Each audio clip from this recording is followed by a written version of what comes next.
चुनाव एक बार लड़े, उसके बाद आप चुनाव नहीं लड़े, भाजपा में इतने लंबे समय से हैं, भाजपा आपके बारे में क्या? जयप्रकाश के आंदोलन में ढेर सारे विद्यार्थी लोग आए, बहुत लोग नेता बने, लेकिन उसके बाद कोई आंदोलन नहीं हुआ।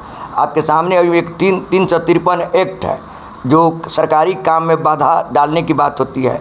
ये वामपंथी लाल झंडा वाले सीपीआई सीपीएम हो, चाहे अन्य किसी राजनीतिक दल लेकर करता हो, पहले झंडा लेकर के ब्लॉक और थाना का घेराव लोग आसानी से करते थे।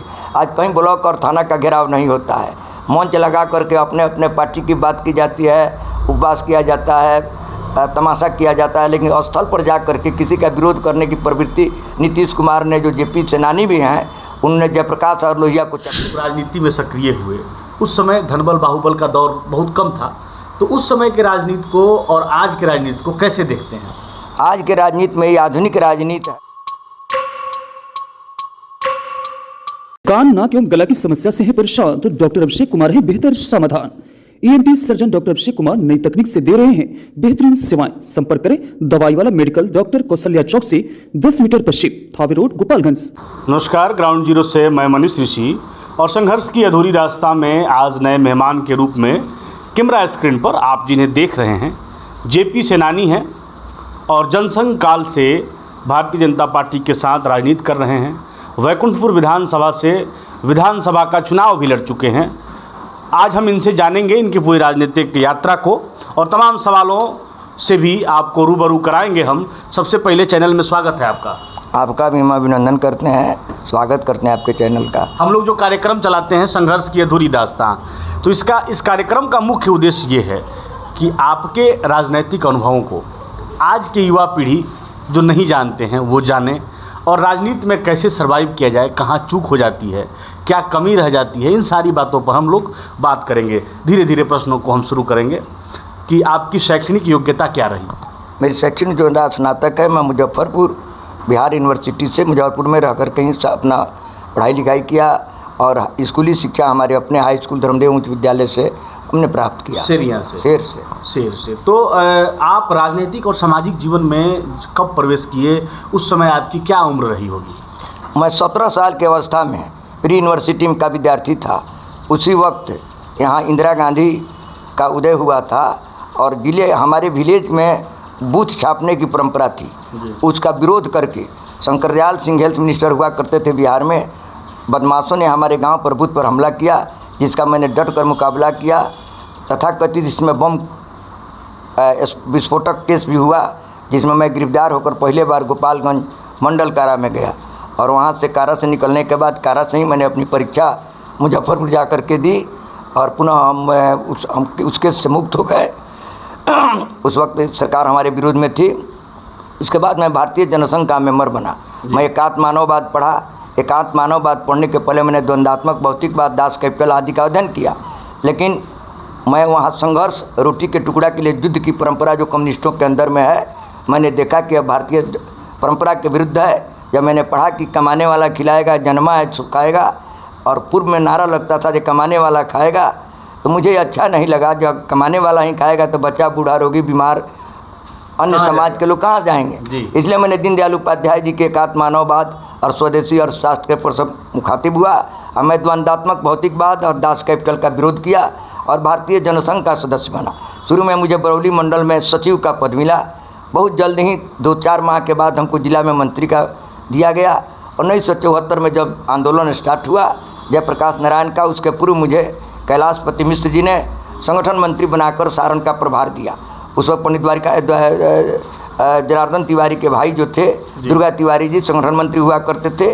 सभापति विश्वकर्मा को विभाग संगठन मंत्री का प्रभार दिया गया, जिसमें 6-7 जिले, आज के तारीख में 6-7 जिले हैं। वहाँ गए, पुनः मेरी गिरफ्तारी हुई और वहाँ से मैं बक्सर, केंद्रीय कारा बक्सर भेज दिया गया। आंदोलन में सतत संघर्षवत रहा और पूर्व में भी। उसके बाद जब अयोध्या प्रकरण स्टार्ट हो, मुझे 85 में 80 में टिकट दिया गया बिहार विधानसभा से भारतीय जनता पार्टी की तरफ से। मैं चुनाव की राजनीति से बहुत दूर रहना चाहता था। मैं समाज नहीं लड़ना चाहते थे। मैं अपने चाचा जी को उम्मीदवार बनाया, बलराम प्रसाद राय जी को, और 85 में पुनः प्रदेश के आग्रह से जगबंधु अधिकारी, विजय मित्रा, कैलाशपति मिश्र, बड़े बड़े नेताओं के सहयोग से आश्वासन पर मैं चुनाव लड़ने के लिए तैयार हुआ। मुझे चुनाव 85 में मैं चुनाव लड़ा भारतीय जनता पार्टी से उसके बाद मैं चुनावी राजनीति से अपने को दूर कर लिया और मैं सतत सामाजिक और भारतीय जनता पार्टी के कार्यकलाप में ही अपने को संलग्न किया। अयोध्या प्रकरण में मुझे मुरादाबाद केंद्रीय कारा भेजा गया, मैं मुरादाबाद से भी मुक्त होकर के आया। उसके बाद मैंने धर्मदेव शैक्षणिक सांस्कृतिक संरचना न्यास ट्रस्ट बनाया, उसमें अपनी भूमि को दान करवाया। यहाँ पर कॉलेज की स्थापना किए, शहर में रेलवे स्टेशन की स्थापना किए। कर्पूरी ठाकुर के मंत्रिमंडल के काल में इस गांव में जलापूर्ति इकाई लाई, जो प्रेम कुमार ने 50,000 गैलन का पानी टंकी बना करके गांव का विकास किया। प्रधानमंत्री का सड़क से इस रोड को जोड़ना, रेलवे स्टेशन से लेकर के ढेर सारे कार्य हम किए। एफिनिटी इंटरनेशनल ट्रस्ट बनाया मुरली मनोहर जोशी के वक्त, जिसका एफिनिटी बिजनेस स्कूल है, BBA, BCA, MCA, FMW, MN इन PMRI का कोर्स हमारा भुवनेश्वर में होता है। DLED और आपको B.Ed का चास में होता है। सेम शैक्षणिक संस्थान बहुत सेम, हाँ, दिल्ली में अभी कालकाजी मेट्रो के नीचे भैरव मंदिर के पीछे मेरा कॉलेज वहाँ भी चलता है। मैं शैक्षणिक कार्यकलाप से भी अपने को हमेशा जुड़े रखा। जी जी।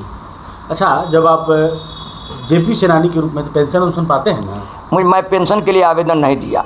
जब पेंशन की बात आई तो उस वक्त वशिष्ठ नारायण सिंह, जो निवर्तमान अध्यक्ष हैं जनता दल यू के, मैं उनके पास गया, वो उसके अध्यक्ष थे। वो कहे कि 4-5 हज़ार रुपया के लिए आप काहे उतावले हैं। मैं छोड़ दिया, कहा कि मुझे नहीं चाहिए। आज जबकि आज के तारीख में हम लोगों को 15,000 मिलता है लोगों को, मैं नहीं लेता हूँ। मैं JP सेनानी का पैसा अभी तक मैंने आवेदन नहीं किया है।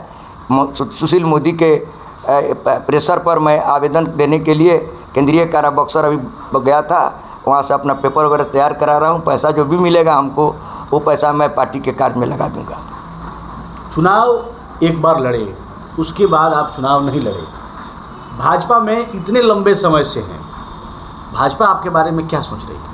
मैं जब पार्टी ज्वाइन किया जी, तो शुरू में मैं 67 में जब स्कूली शिक्षा प्राप्त कर रहा था, उस वक्त दीनदयाल उपाध्याय और डॉक्टर राम मनोहर लोहिया ने अपना एक मोर्चा बनाया, जिसमें चुनाव हुआ। कांग्रेस को प्रांतीय सरकारों से उखाड़ फेंका गया, जिसमें प्रफुल्ल चंद्र सेन बंगाल में, बिहार में महामाया प्रसाद सिंह, चरण सिंह उत्तर प्रदेश में, बनारसी दास गुप्ता हरियाणा में, वीरेंद्र सकलेचा मध्य प्रदेश में, भैरव सिंह शेखावत राजस्थान में मुख्यमंत्री बने। तो मैं जब आया तो सोचा कि एक न एक दिन यह पार्टी जो है अमरनाथ से रामेश्वर तक जरूर ही भारतीय देश को, इस परंपरा को, जो हमारी सांस्कृतिक विरासत है, उसको प्राप्त करेगी और राष्ट्रवाद इस देश में पनपेगा।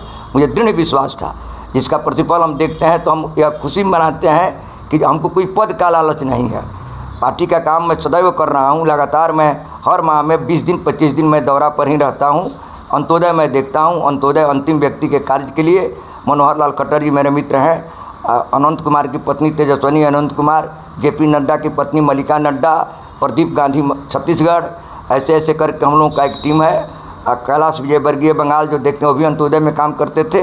अंत्योदय एक बार माननीय नितिन गडकरी जी ने अंत्योदय बनाया विंग, उसके बाद वह विंग ज्यों कहते हैं वैसे ही रहा। उसमें न कोई परिवर्तन हो रहा है, न कोई कहीं उसके कन्वेनर बनाए जा रहे हैं। अंत्योदय के प्रदेश प्रमुख के रूप में मैं बिहार में काम किया। आज भी अंत्योदय संवाद समन्वय से सुशासन, हमारे मंत्री उसी के आधार पर जनता दरबार लगाते हैं और जन कार्य को करते हैं। मुझे खुशी है कि जन्म कर्म फल दशरथ पावा। मैंने राष्ट्रीय स्तर पर भारतीय जनता पार्टी का जो सत्ता है, स्टेट में भी हम लोग काम करते हैं, बहुत स्टेट में हमारी सरकार है, हमको इससे काफ़ी संतोष मिलता है। और मैं राष्ट्रवाद के प्रति ही प्रेरित हूँ। नौजवान को पहले पहले व्यक्ति नहीं, पहले राष्ट्र सर्वोपरि है, उसके बाद पार्टी सर्वोपरि है, उसके बाद कोई भी अपना कार्य सर्वोपरि है। आप अपना सर्वस्व पार्टी को दे रहे हैं, देते आए हैं। पार्टी आपके बारे में, जैसे कि देखा जाता है कि जो लोग चुनाव नहीं लड़ते हैं और पार्टी के संगठन में कार्य करते रहते हैं, पार्टी उनको MLC, राज्यसभा, राज्यपाल इत्यादि बनाती है।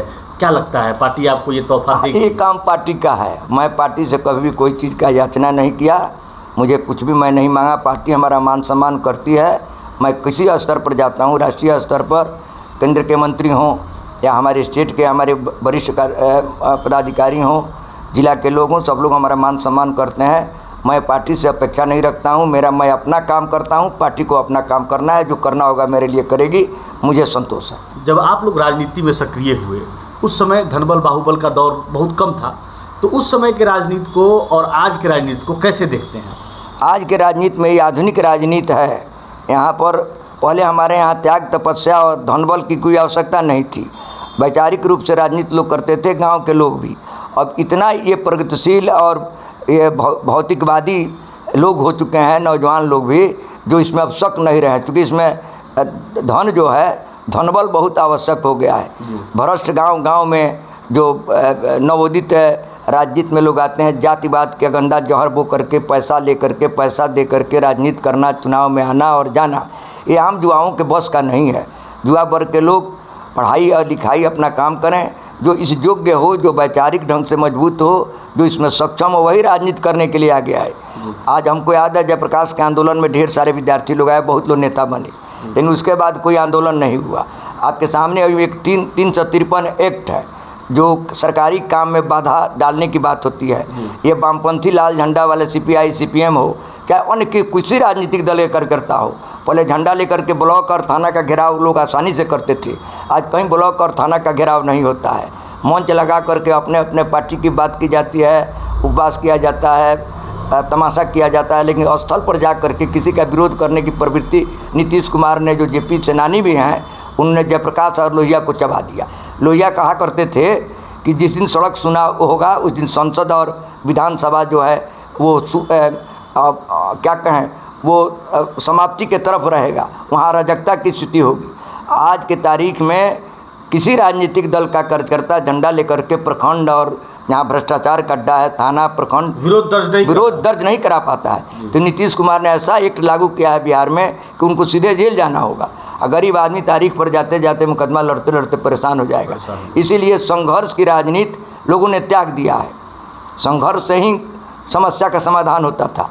आज अर्थबल जो है, अर्थबल हावी है, और नौजवान गुमराह होकर के जाति के नाम पर जातीय जहर इतना घोर दिया गया है। जैसे घूम करके, क्या नाम है उसका, जो है जनसुराज वाले, वो घूम रहे हैं, वो कह रहे हैं लोगों को कि लालू प्रसाद को, अगर लालू प्रसाद जात के लिए बहुत प्रखर होते तो राबड़ी को मुख्यमंत्री नहीं बनाते।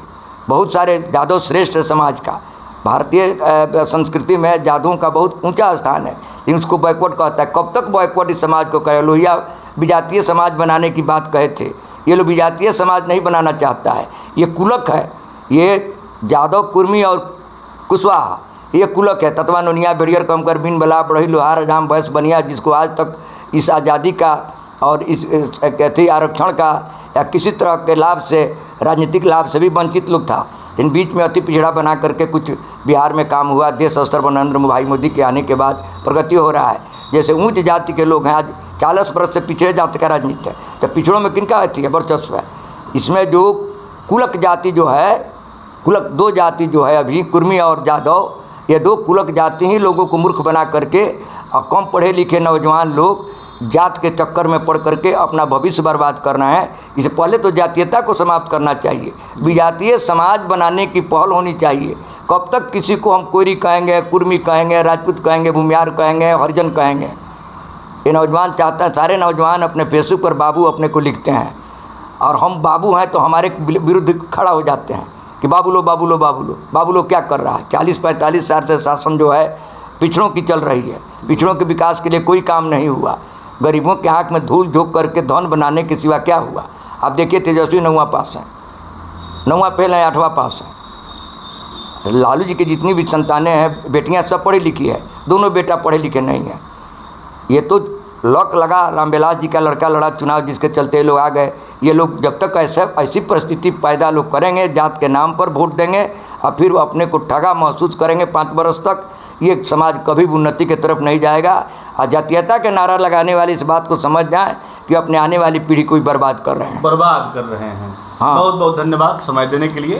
तो संघर्ष की अधूरी रास्ता में आज काशीनाथ राय जी थे। फिर किसी नए मेहमान के साथ हम आपके बीच मुखातिब होंगे। आप देखते रहिए ग्राउंड जीरो। मैं हूं मनीष ऋषि। धन्यवाद।